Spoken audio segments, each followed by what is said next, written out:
I need help. I don't feel like creating. I am burned out on acrylic paintings I feel aren't good enough.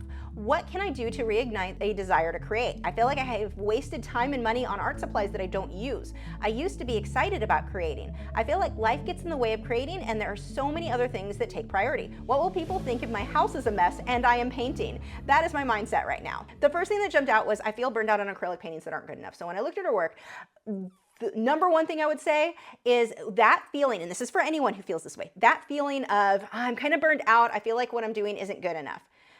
That's when it's time to level up. That tells you right there, you are ready to skill up. This is time. And you might think, okay, easy said, I always want to do better. How do I do that? In this case, with Stephanie's work, I can tell Stephanie is freehanding this. She does a lot of pet portraits. So for Stephanie's case specifically, the drawings need to be more accurate. You can skill up so easily, start tracing. So what happens? I looked back a couple of years worth of Stephanie's work. Now, Stephanie absolutely is good. She's very good, but she can be even better. And when you're even better at something, that motivates you to want to do more. So it's encouraging. I mean, think you decide you want to lose weight, you start working out or you start eating healthy. When those pounds start to come off, you get more motivated to keep going. But in the beginning, you're just kind of like, nah, why bother? Nothing's ever going to change. The motivation doesn't really hit till you start seeing the results. And I think that happens with our art a lot. So in this case with Stephanie, I would say start tracing. Now you may think, I don't want to trace. Tracing is not interesting to me. No, but what has happened is for so long you've drawn slightly incorrect that your brain now looks at that and thinks that it's correct. So it's one of those things where it's like, you know it's not, but your brain's telling you it is, and you're just having this whole conflict going on. So instead, try tracing some of your portraits first. Not only is this going to give you better control of where on the canvas they land, because that's the other thing that I'm noticing is all of the portraits are a little bit too small for the size of the canvas. What is going to happen when you start tracing, when you've been drawing something wrong over and over and over again, and your brain's like, it's close enough, it looks okay to me, you've got to break that. And the easiest way to break it is to trace it and start forcing your brain to see what's accurate instead of what it's trying to convince you looks close enough. I see this so often with artists where it's like, you look at it and you're like, they've got potential, they're good. But the drawings for years have been not quite right. And I don't mean stylized, I mean they're just not right. They're just a little bit warped, the eyes aren't lined up quite right, like a little bit off. And when you correct that, so you start tracing, you train your brain to see it accurately, now all of a sudden, you're gonna feel that motivation. You're gonna feel that spark of excitement of, oh my gosh, I see improvement in my work. Now, the goal is not that you're dependent on tracing. It's to correct the way your brain sees things. Once you've traced things several times, you'll get to the point where you can freehand it more accurately and faster. But even if tracing's not your goal and you like the process of freehanding it, great, but you need to start tracing for a bit just to correct what you've trained yourself as incorrect. Like, example, I play violin. When we first learned how to play violin, they would not allow us, when we went home to practice, we had to sit there and pluck the strings. We were not allowed to even touch the bow until we had the lesson of how to hold that bow properly. Because when you hold a violin bow, it's very, you don't do this, I just got attacked by a paintbrush. You hold it in a very specific manner. They were worried that the kids would go home and be grinding away here and you learn bad habits, and it's harder to unlearn those than learn it right in the first place. So if you're instead, when you trace it, you're learning it correctly, in your case, you're going to unlearn a few bad habits that your brain has convinced you is correct. You learn it correctly, that's going to motivate you to do things more accurately. Sometimes just spending more time is what you need to level up. So let me show you an example. This was back from, the first one was 2006. I want to say the next one was 2008. But the 2006 piece, this is what my art looked like for a very long time. I was doing these pet portraits, and the first one there, I was spending maybe 45 minutes doing a quick sketch, quick shading. That's what that is it. I knew I wanted to do better. I knew I could do better. I just was like, well, what do I do? What do I change? I know I can do this. I thought, well, let's just put in 8 hours instead. Instead of 45 minutes, what happens if I make myself spend 8 hours? That's what happens. Night and day difference. Everything looked like the first one until I started putting in more time. 45 minutes, 8 hours. That's all it took. That alone, instant skill up, instant level up, because I slowed down. I started it where I would have been done with the whole thing. I'm still working on one ear. Look at the difference in the shading. And it's funny to look at this because even the good one, the air quote good one, is there's still so much I would change and make even better now.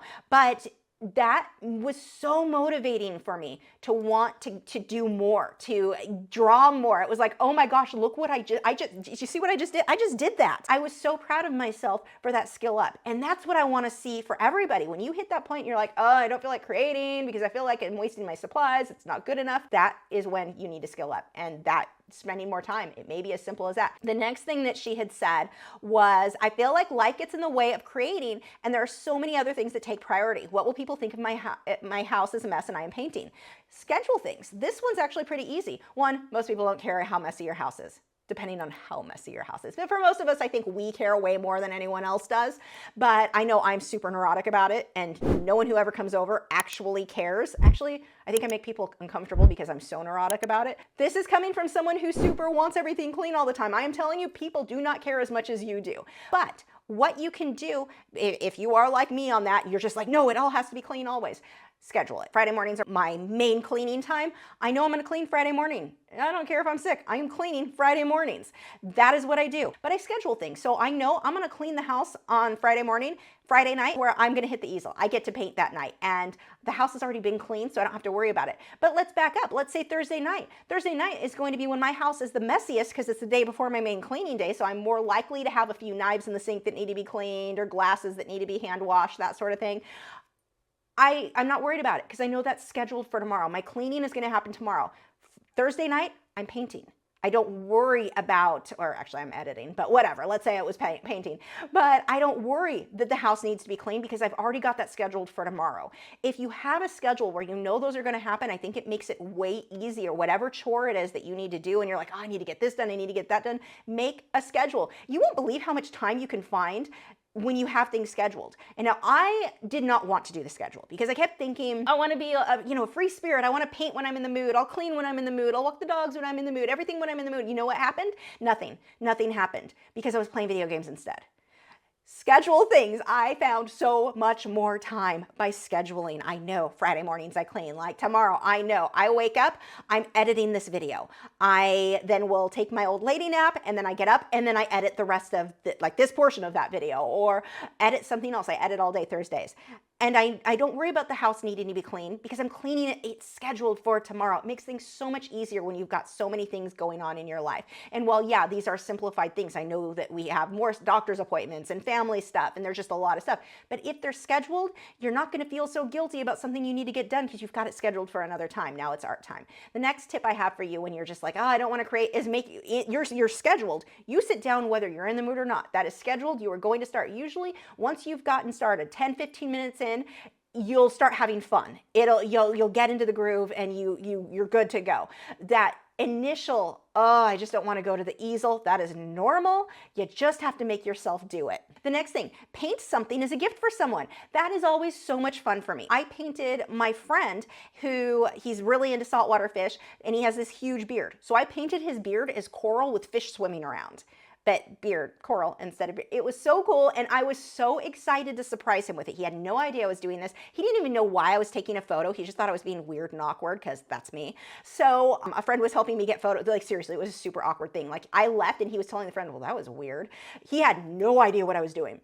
I was so excited. I had that painting done, I think, in 3 days. It normally would have taken me 2 or 3 weeks. I was so excited to show him because I knew he was going to love it, and he cried. Something fun about making a man cry because you made them that happy with a painting. That sounds wrong, Lisa. There we go. That is one thing you can do that will make it exciting, something, a surprise for somebody that you just can't wait to show them. My next tip is something for yourself. Portrait artists. We tend to get burnt out. We do so many portraits, and it's like, it's not that you don't love them. It's just that you're like, oh, another portrait. Here we go.